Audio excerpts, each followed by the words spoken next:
Welcome to this explainer. Today we're jumping right into one of the most thrilling, ancient tales you'll find in the Mahabharata.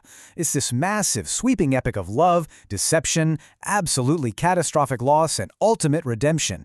I mean, it literally has everything you could possibly want in a story. We're talking divine interventions, shape-shifting curses, clever traps, and a romance that just completely defies all the odds. So as we dive into this, I want you to keep one really big question in the back of your mind.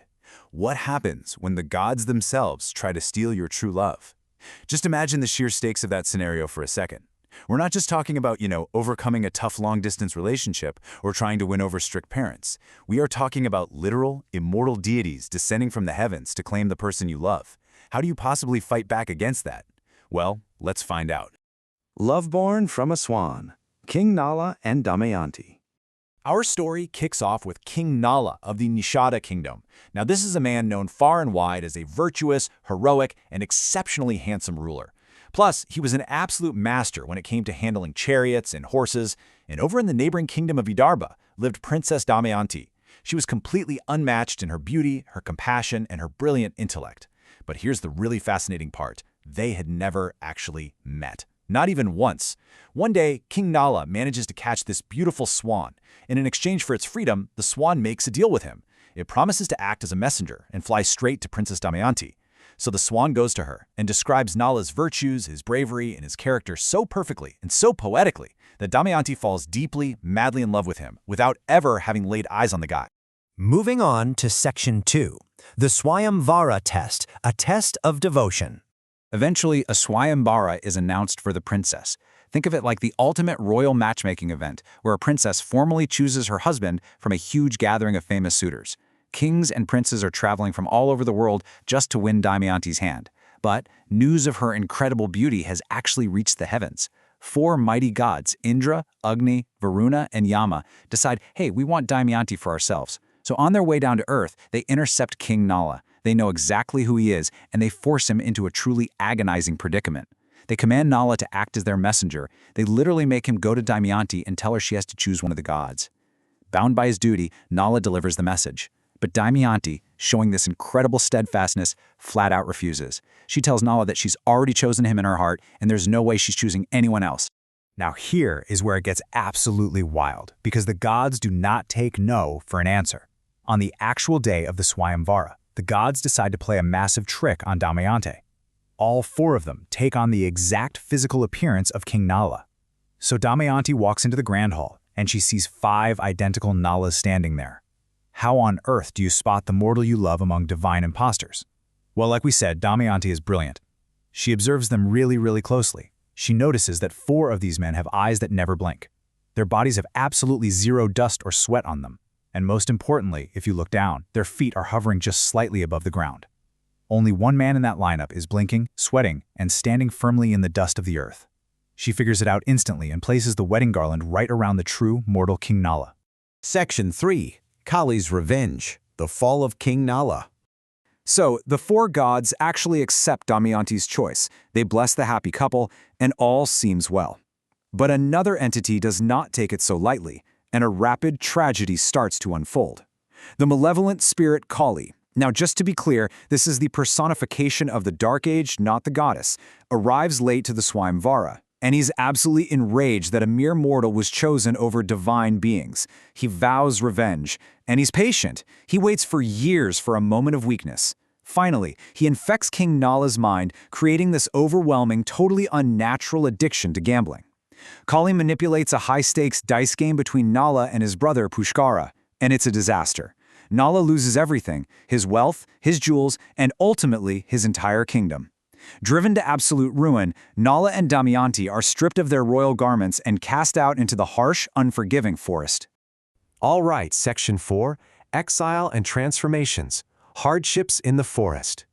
The hardships out there in the wilderness are just too much. They are starving, they're exhausted, and one night while Damayanti is sleeping, Nala's mind, which is still heavily clouded by Kali's dark influence and his own immense guilt, makes a terrible, misguided choice. He basically convinces himself that if he stays with her, she's only going to suffer more. He thinks, if she wakes up alone, she'll just return to her wealthy father's kingdom and be safe. So he abandons her right there in the middle of the night. When Damayanti wakes up, she is completely heartbroken and terrified.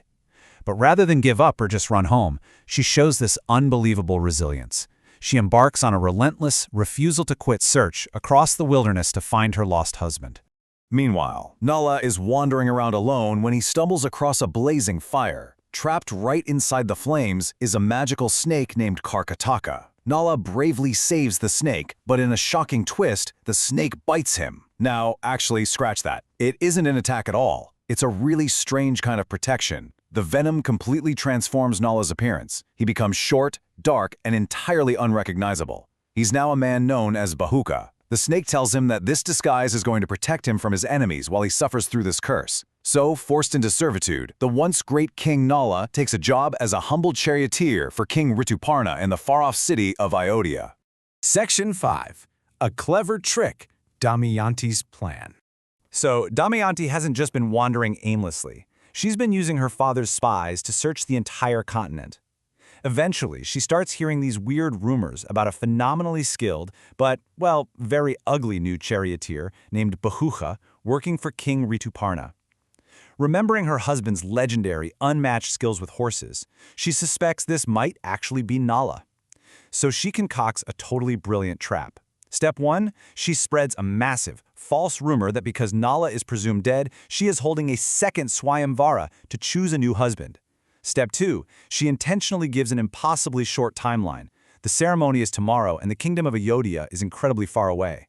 Step 3, she just waits. Because she knows that the only charioteer in the entire world skilled enough to make that crazy journey in a single day is King Nala. King Rituparna hears the news, completely panics, and orders his charioteer Bahuka, who, remember, is secretly Nala, to get him there instantly. Nala is absolutely crushed, thinking his wife is about to remarry, but his duty compels him to drive. As they literally fly across the landscape at mind-bending speeds, Rituparna is just blown away by Nala's horsemanship. Now here is the absolute turning point of the whole story. The two men make a crucial trade right there on the road. King Rituparna happens to be a mathematical genius when it comes to counting and playing dice, so they make a deal. Nala shares his unparalleled secrets of horsemanship, and in return, King Rituparna teaches Nala the mathematical secrets of the dice. And armed with this supreme knowledge, the dark, gambling-addicted influence of Kali is finally forced completely out of Nala's body. Section 6. Triumphant Return, Victory and Forgiveness. They arrive in Vidarbha just in the nick of time. Through a series of highly emotional tests involving his cooking and how he interacts with their children, Damayanti confirms without a shadow of a doubt that this unrecognizable charioteer is indeed her beloved husband. They share this deeply emotional, long-awaited reunion. Now totally free of Kali's curse, Nala puts on a magical garment he was given previously by the snake, and boom! His true, handsome form is instantly restored. But the story isn't quite over yet. Nala marches straight back to his home kingdom. Armed with that ultimate knowledge of dice he learned on the chariot ride, he challenges his brother Pushkara to one final game. Confident and highly skilled, Nala utterly defeats Pushkara, reclaiming his wealth, his crown, and every single thing he had lost. This epic really brilliantly illustrates the moral heart of our story, exactly as it's detailed in our sources. First and foremost, it shows us that true love can withstand the most extreme hardships imaginable, even divine interference and physical transformation. It also serves as a really stark warning about the dangers of greed and the incredibly destructive nature of gambling. It highlights the immense power of patience and loyalty. I mean, Damayanti never once gave up on him. And finally, in a really beautiful twist, rather than executing his brother Pushkara for ruining his life, King Nala chooses the ultimate flex of grace. He forgives him, proving that true nobility lies in mercy. So, I want to leave you with this final thought to chew on. Could a modern romance survive the epic trials of the gods? When we look at relationships today, it really makes you wonder about the raw endurance of true love versus the conveniences of the modern world. I mean, Damayanti and Nala survived disguised deities, demonic possession, absolute poverty, and complete physical transformation. It's a timeless story that reminds us just how incredibly powerful the bond of love and loyalty can truly be. Thank you so much for joining me on this explainer, and I hope this deep dive into the Mahabharata has left you just as fascinated by this story as I am.